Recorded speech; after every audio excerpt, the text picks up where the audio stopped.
Welcome to the Plant a Trillion Trees podcast. I'm Eva Monheim. And I'm Hal Rosner. We are both certified arborists through the International Society of Arboriculture. The purpose of our podcast is to encourage tree planting and proper tree care for our urban forests, which include neighborhoods, parks, and other open spaces. We will also cover a myriad of tree topics, including the important role trees play in relationship to the climate crisis. Thank you for joining us.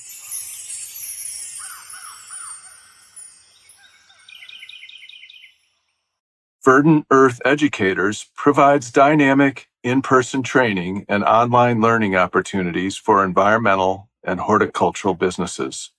Owned by ISA-certified arborists and former university faculty, the Verdant Earth Educator team provides consultations on tree care and recommends climate-resilient opportunities for your valued green spaces. Verdant Earth Educators is all about seeding knowledge for success. Find Verdant Earth Educators at verdanteartheducators.com. We'd like to thank our sponsor, Monheim Microphones. Monheim Microphones designs and handcrafts top-tier studio microphones and preamps right here in the United States in Hollywood, California. Their incredible line of innovative microphones and designs are used around the world by everyone from podcasters to top-charting record producers and singers. They recently released their new royalty microphone, Monheim Microphones' Unparalleled Excellence, monheimmicrophones.com. Hear from the most influential and innovative voices in today's global garden community at the annual Andalusia Garden Symposium.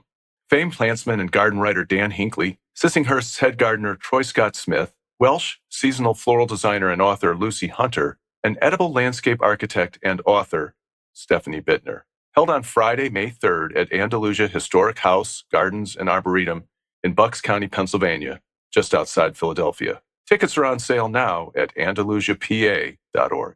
This podcast is being recorded on March 8th, 2024. Dan Hinkley is a plantsman, author, lecturer, nurseryman, and a horticultural consultant. He earned his Bachelor of Science in Horticulture and Horticultural Education from Michigan State University, and he has a Master of Science in Urban Horticulture from the University of Washington. His first garden, Heronswood, near Kingston, Washington, is now owned and operated by the Port Gamble SKlallam Tribe and is open to the public throughout the year. His current garden, Windcliff, is just a few miles from Heronswood. It sits on a high bluff overlooking the Salish Sea. For 40 years, Hinkley has traveled the globe to similar climates to observe and preserve plants that deserve recognition as possible new additions to landscapes worldwide. He has written 4 books and has been recognized by his peers in receiving numerous awards for his work, including the Liberty Hyde Bailey Award from the American Horticultural Society, the Scott Gold Medal Award from the Scott Arboretum, and the Veitch Memorial Medal from the Royal Horticultural Society. Welcome to the Plant a Trillion Trees podcast, Dan. We're delighted that you could be with us today. Thank you so much. Well, it's a pleasure to meet an icon like yourself because you have an incredible background, and we want to hear a little bit about how you got started in horticulture and how you became a plant hunter. Okay, well, let's go back 4.5 million years when I was a child. I grew up in northern Michigan. It was a small town. My parents were busy, as all parents are, but we did have the opportunity to be exposed to the outside world more than what I think a lot of kids are today. And it was through those interfaces with the natural world, mushroom hunting, walking around the woodlots adjacent to my home, that I became intrigued by plants. And as a very young kid, planting seeds with my dad, morning glories and squash, and that thrill of watching them germinate, push their cotyledons up through the soil was just something that I was completely entranced by. And I feel fortunate to discover that at such an early age because it led me to places unimaginable. I continued onward with my interest in plants throughout high school and then got my undergraduate degree in horticulture from Michigan State University. You were really influenced by watching nature, but also activities within your own home that really got you hooked onto horticulture. Is that correct? Yeah, I feel really fortunate that my parents made sure that we were outside and our family activities were surrounding the outdoors. My mom was the first leader of the Junior Audubon Society in Northern Michigan. So we got Wow. more birds, and my dad knew his trees. He grew up in the region. So I just developed a really strong interest in those plants as a really young kid. So now, what took you out to the West Coast? Was it your work experience in horticulture that took you out to the West Coast? Well, I refer to it as the Great Lutheran Migration westward. My siblings moved out one by one, and then I would come to visit them in Washington State during the summer. I was teaching horticulture in Michigan at that time, and each year it became harder and harder to go back. And so ultimately, I became the last of four siblings to move to Washington. Yeah, it would be hard to go back to Zone 4 after gardening in Zone 8 for all these years. I can certainly relate to that. I totally hear what you're saying. You always wonder what takes people from one location to another. But when your plant palette opens up like that to a different zone, it's just remarkable. Yeah. It changes your life. And obviously it did for you. Yeah, it has been remarkable. As a kid, I had a Scheffler as a houseplant, and now here I'm growing 10 different species of Scheffler out in my garden in northern temperate area there where I garden. So it's pretty amazing that I'm here. Yeah, tell me, looking out your windows or being out on your back patio, I'm sure you have a back patio. Tell me what you see as far as your tree canopy. What kind of trees do you have in your landscape that would interest our listeners? Well, from where I'm sitting right now, I see one of our most iconic trees in the Northwest, the Pacific madrone, which is essentially a tree rhododendron, if you want to look at it that way, in the same family as rhododendrons. It's one of the few broadleafed evergreens that we have in the Pacific Northwest as a native. And the bark is somewhere between cinnamon and with the streaks of green and ebony, flaky bark, glossy leaves. In the wintertime and the summer, like when the sun hits it on the side, if it's wet from rain, as it often is, about 355 days a year, or if it's just at that right time of the night or morning when the bark illuminates, is just absolutely sublime. That rests right on our bluff overlooking the Puget Sound. We also have an enormous Ibis grandis, the grand fir, that sits right on the bluff edge. It's sometimes hard to imagine that it is able to hold on in these really tremendous windstorms that we have, but it's not yet given up. And we're hoping it doesn't. Well, we're in the kitchen because it will definitely come right through where I'm sitting right now. But those are two of the main trees that I'm looking at. Our bluff side, the south side of the house, is primarily garden space and not covered with an overstory of native trees. We didn't clear it. It was that way when we moved in. With that said, we are allowing madronas to come up and sow themselves about in the garden, even though that they will take our view away for a few years. I'm gardening for the future here, I think, and believing that in 50 years, people will be appreciative of the fact that I let these madronas come up and stabilize the soil and provide a little shade during our increasingly warmer summers here in the Northwest. So now your garden that you're sitting in or your home is in is about 6.5 acres and it's called Windcliff. Is that correct? That's right. Windcliff is the name that it was given by the previous owners. We didn't give it that, but it's an appropriate name. We get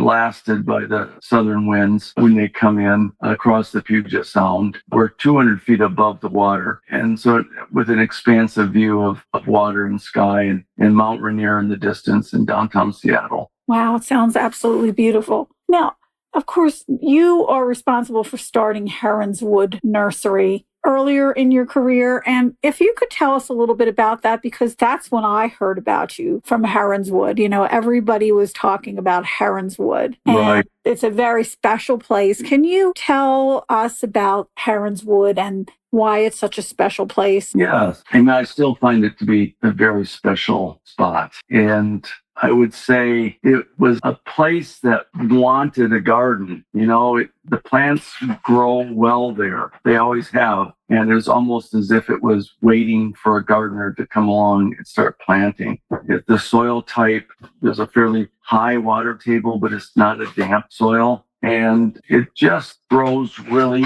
really good plants. And they continue to grow. When I go back to visit on a weekly basis as I do, I'm just astounded how large things have become and how healthy things still continue to appear. That was a nursery, or it still is a nursery, is that correct? No, it was a nursery and a garden. The garden and the nursery were born together and fed each other. Then we sold the nursery and garden to W. Atlee Burpee in 2000. They shuttered it in 2006 and then began the process of trying to find another buyer, which was, somewhat heartbreaking for us. But in 2012, the Port Gamble SKlallam Tribe, one of 3 tribes on our peninsula, they successfully bid for it at auction. And now they are one of the very few native tribes in North America to own a botanic garden, which has been a really incredibly exciting prospect, bringing 2 very distinct communities, the native people and the non-native community, together in one place in a garden, which I think is an amazing thing that happened in a garden, is where we got to know our neighbors who we had never really become acquainted with before. So it's very fitting that they would buy it and take it on and do something that maybe other native people have not done in the past, because I know land ownership it's communal rather than individual. And I think that that's really wonderful that they have taken it on. I was reading up on your garden and I just thought that was an amazing opportunity for them to take it on. And are those plants that are on that property in that garden, are they part of your plant hunting collection? Is that how the garden got developed over time? Yes, that's probably its inherent value to the botanical and horticultural community of North America, is that many of the plants there have known provenance, meaning I have records to show precisely where those plants were collected by seed. So going forward, that's very important for study purposes, for DNA analysis, even for conservation. We know through my records, through the work that I did during those years, precisely where those plants arose. Will those plants also be considered for plant breeders as well, to think about how they can be utilized in the larger sense or larger global sense? I think that the plants at Heronswood have already been used to a considerable degree in plant breeding. People need the raw data. Plant breeders need that raw data from the wild in order to build upon their creations. And so to have new species brought into cultivation that have not been there before aids them, and of course ultimately benefits the horticultural community with better looking, stronger, healthier Yeah, plants. I saw that you had hydrangea spara there, and that one there, years ago, people really never even heard of it. It was found in a collection, or, like yourself, if you collected it, it came into visual context for some people, but it wasn't very popular. And I saw that and I go, I know that's being used in breeding right now for hydrangeas. And I just think that you're responsible for so many new plants here in North America. That has gone a long way, especially agapanthus, I think that you were responsible for. You've done a lot of plant traveling through Asia, through Korea. Can you tell us a little bit about those places that you were doing hunting? my draw has been and continues to be Asia, but that hasn't limited me by any stretch of the imagination to just that part of the world. I've looked at plants in South Africa, hence the agapanthus, South America, New Zealand, Australia, and then throughout really a lot of Eastern Europe as well, China, Myanmar, Bhutan, Taiwan, Japan, Korea, and most importantly, Vietnam, where I've been 20 times over the course of the last 30 years. So all of those trips, I like to describe as bringing back another piece of the jigsaw puzzle at the end of each trip, and then piecing them together to give me a better idea of what the flora of the entire earth looks like and feels like. And it's really quite remarkable, that there's a continuum of plants from north to south and east to west, continuum of species. You don't step across an artificial line of demarcation from one country to another, from one state to another, and all of a sudden have a completely new palette of plants. It's just a variation on a theme. And so getting out to look at plants in the wild gives you a much better idea of that continuum, of that interconnectedness of the life systems on Earth, and that you can virtually go anywhere and see relatives of plants that you have in your own backyard. So are you trying to recreate Pangea? Oh, no, I don't have it in my budget to recreate Pangea.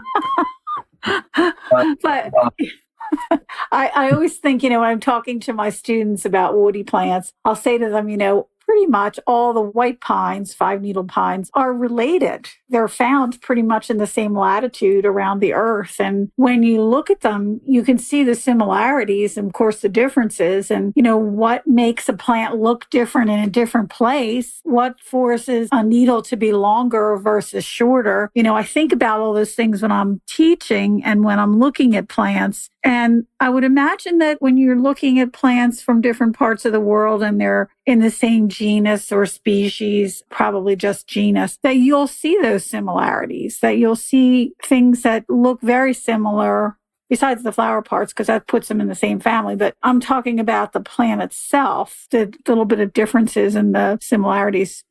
Your eye becomes trained without you trying to train it. I think a similar profoundness exists in people that sex chickens. It sounds weird. Yes, I understand what you're saying. Yes.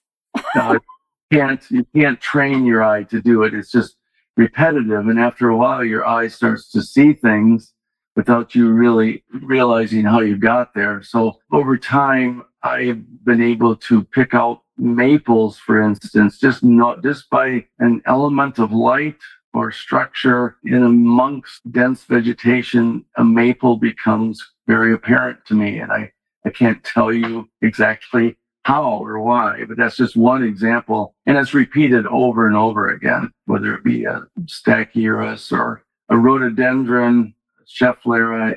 It goes on and on. Your eyes become adept at picking out textures and structures that you wouldn't normally believe possible. Do you think that your familiarity with plants as a young child and through your collections that actually helps you when you're going out in the wild to hunt? Oh, absolutely it does. I learned leaf arrangement as a kid, the opposite leaved plants versus alternate leaved. And then I go through all of those lists in my mind still when I'm out in the field looking at something that I'm not quite certain what it is. I go through those lists in my mind of, is it a compound leaf? Is it a simple leaf, pinnately compound or palmately compound? Are the leaves opposite or alternate? Are they whorled? And all of those things are what I learned plants from as a kid, and I'm still employing them to this day. I think that when we're very young with something, it seems to be like the trigger that helps us later on in life. You may not do it your whole life, but when you come to it as a profession, all of a sudden it clicks and everything just kind of falls into place. And that it sounds like that's what kind of guided you through your education and through your master's program and out to Washington, looking at those plants that had probably become more familiar to you as you went to visit your family too. So you became more keen on those plants versus your native habitat in Michigan, for example. Do you think that all plays into it? Yeah, I think so. If I understand the question, the overriding theme is just the love of the process, the love of the individual plants as nouns, not as verbs. It's humbling to know what is out there, the variation, the intricacies of pollination and seed dispersal, all of those things that I think a lot of us walk by and don't recognize. You take the time to surround yourself with it enough to where you do notice it and you think, gosh, what an amazing system that is in order to replicate that life form. And I feel blessed to have been exposed to it at such a young age. But at the same time, I am a person that knows a tiny, tiny little bit about a lot of plants rather than a tremendous amount about just a few plants. And I respect those people that devote their lives to studying just one genus or one species or one variety of a species, but I'm not one of those people. So I feel oftentimes that my reputation, having deep knowledge of plants, is not fully justified at all. I'm just smart enough to remember plant names and apply them to the right plant. And would you say that you're a generalist then, rather than a specificist? I'm a generalist. Absolutely, I am. And I guess, attention deficit disorder is probably key to my success in having a couple nurseries, is that I don't get caught up into the minutia of a single plant, but have exposed myself to a huge number of plants over my career. I'm going to go back to Heronswood again, and I want to ask you, when a person comes to visit there and steps into it, what kind of feeling do they get? What kind of awe do they feel? I think that there was a richness at Heronswood to the forest floor, the carpet of species that would lay down in a rather naturalistic style that speaks to a lot of people when they visit. The secondary layer of the smaller trees and shrubs as you're walking through, planted for seasonality to span the year of interest, winter blossom and bark and berries, and of course the summer flowers as well. And then the large overstory trees. In the case of Heronswood, it's primarily Western red cedar and Douglas fir. And now, going on 45 years since we purchased that property, those have become quite large. When you're tending a garden under a forest, it's important to note that it's not just your garden that grows, but it's the trees that are over your garden that are going to grow as well. A very important lesson for people starting a garden in a woodland. Well, I'm told that people feel as if they're walking into a cathedral when they walk into our woodland garden. The power of the height of the trees and the girth of the trees, but still at the same time, a lot of really interesting plants at your feet. So you're telling the listeners that you have a very tall ceiling, probably Gothic in style or something like that, and that the entire cathedral is filled with all kinds of artwork and beautiful furnishings from top to bottom. That's what I'm kind of visualizing here as we're talking, something that people need to realize, that woodlands should be, when I say furnished, I'm talking about having living beings from the floor all the way up to the tippy top of the soaring canopy. And yet our forests have been neglected in that way because we've had so many iterations of movement through our forests. And that's what I'm thinking of when I'm thinking of your forest as you described it, the floor. Every tree, essentially every tree has a vine growing on it as well. And that verticality is so important to take control of the upper atmosphere of the garden. It's yours. You have control over it. So use it. Climbing hydrangeas, an assortment of self-adhering vines to the trunks is what we use. It increases wildlife habitat and interest throughout the year. And makes the overhead as interesting as the carpet at your feet. You've answered some of this already. How has your work actually helped people to appreciate plants from around the world, especially in light of the climate crisis with the disappearance of species? Why do you think that is important? And why do you think it's important to bring things that are new and different to have people see in a garden? And why is a botanic garden important? Well, I think a lot of people that visit botanic gardens, just as a lot of people that visit the grocery store, don't understand the origins of the plants, or in the case of grocery stores, the product. And understanding that origin would help in creating, I think, a bit more respect for the need for conservation and care for the planet in other countries, not just in our own. So I think that's inherently the importance of a botanic garden. They teach people not only the breadth of interest and intricacies in the natural world in terms of plants, but also the importance of walking a little bit more gently wherever we might be, and understanding that there really is no turning back. Once a species is gone from its natural habitat and we've lost it before we've had a chance to study it, I mean, that's it. And there's a finality to it it's a bit troubling. I like the way you put that. And I really appreciate you explaining it that way. Not everybody can travel as much as you have and to see what you've seen and the environments that you've seen. But having them see these plants in a botanic garden might give them a better appreciation, I think, is what you're saying, of a habitat that they may not have seen, but at least they're appreciating that particular plant from that habitat. I really think that that's so important. We know that you're going to be speaking at the Garden Symposium at Andalusia, which is coming up on May 3rd.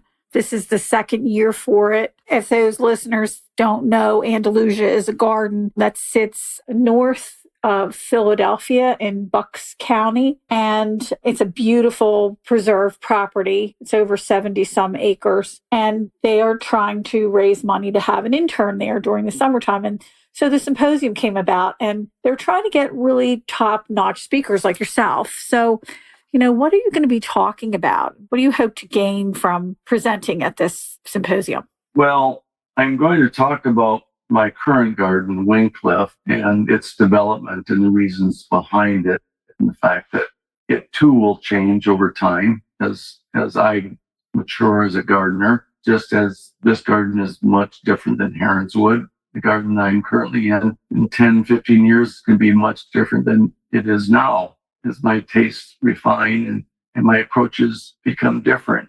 But what do I hope to gain is what I always gain when I travel about to speak, is to meet other gardeners, to see that spark of interest in their eyes when it comes to plants. There's no faking that. You're either passionate about plants or you're not.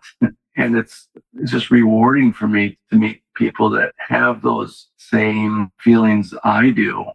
And I always learn something, going to a place like Andalusia, I'll come back with ideas for my own garden. And it's a very reciprocal ordeal wherever I go. And that I attempt to give something of myself and my background and the things I've learned as a gardener. But I return with great ideas and admiration for the places that I've visited, and apply those things into my own style of gardening.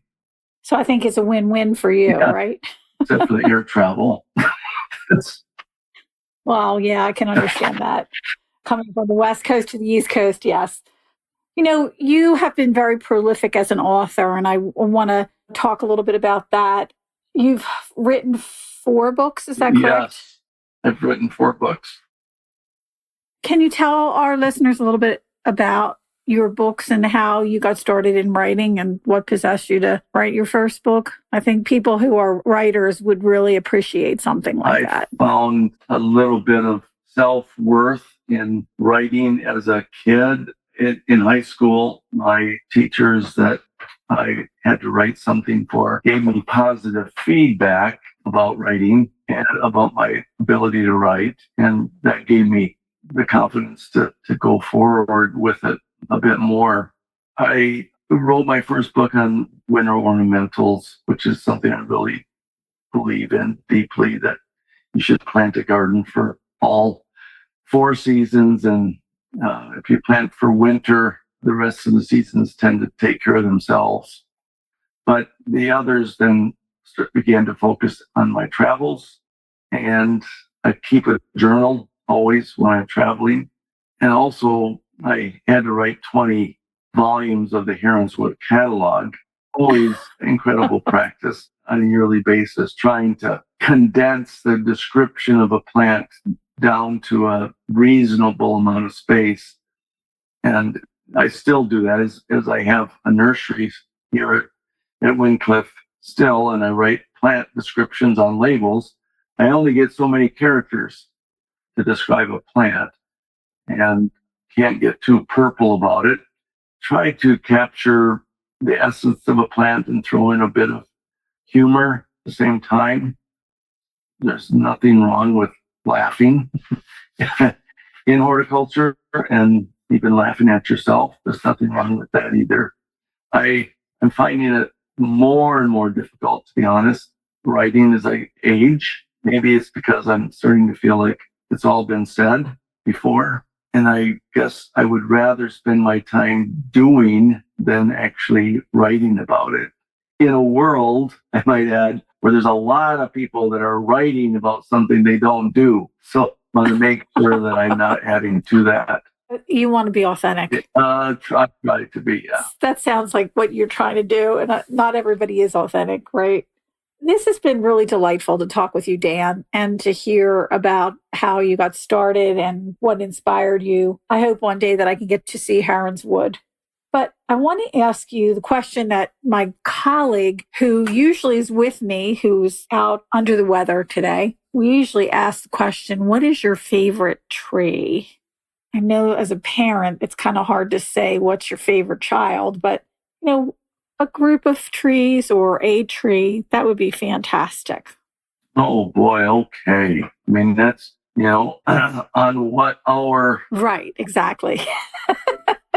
It's actually 5:15 p.m. here in the East. So you can pick anyone. I have to say that as that generalist that I am, I have so many trees that I love. And it's just virtually impossible for me to say this. If I only had space for one tree, what would that be? Because it would end up being the one tree that I had to have that started with A, and then the other one B, and then the other C, and it goes on and on. I could bore you to tears going through my favorite trees, right that I'm looking out to right now in my current garden. But I will have to settle with M for maple or A for acer as the group of plants that I have developed the greatest amount of affection for. And that goes back to my youth, because in Michigan, I grew up with the sugar maple and the red maple, Acer rubrum and Acer saccharum. And we had a box elder, Acer negundo, in our front yard, and we had a silver maple, Acer saccharinum. So I got to know all of those plants as a young kid. And then in my travels, I've added to that life list, and I still find them to be the most noble of all trees on Earth, at least in the temperate areas of Earth. So they win today. That's an excellent answer, Dan. That's an excellent answer. And I kind of had a feeling you were going to say acer. I don't know why, but I did. And rarely have we ever heard someone say Acer negundo on our podcast, which I think is a darn shame because it's a fantastic It's certainly tree. The most un-maple looking maple there is. That's exactly right. You can certainly confuse a lot of people looking at that and say, hey, take a look at my maple on my front lawn. Exactly. Well, as a kid, we had a leaning Acer box elder, Acer negundo. It had a considerable lean. And I might be amongst the few that had to call the fire department to have our dog rescued from a tree. Our dear dog, Mitzi, chased the squirrel up the tree and got into the branches and could not get down. So there you have it. Oh my goodness. That's a really good story. I think of when I think of Ace in the Gundo, oh my gosh, I was 4 years old when that happened. So it still feels like yesterday. That's funny. Well, I'm looking forward to meeting you in May, on May 3rd. Thanks. It's been delightful talking to you. I'm looking forward to meeting you as well and spending some time together and talking about trees. And enjoy the garden. Thank you so much. Take care, Dan. All right. Thanks again. See ya. Bye. Take care.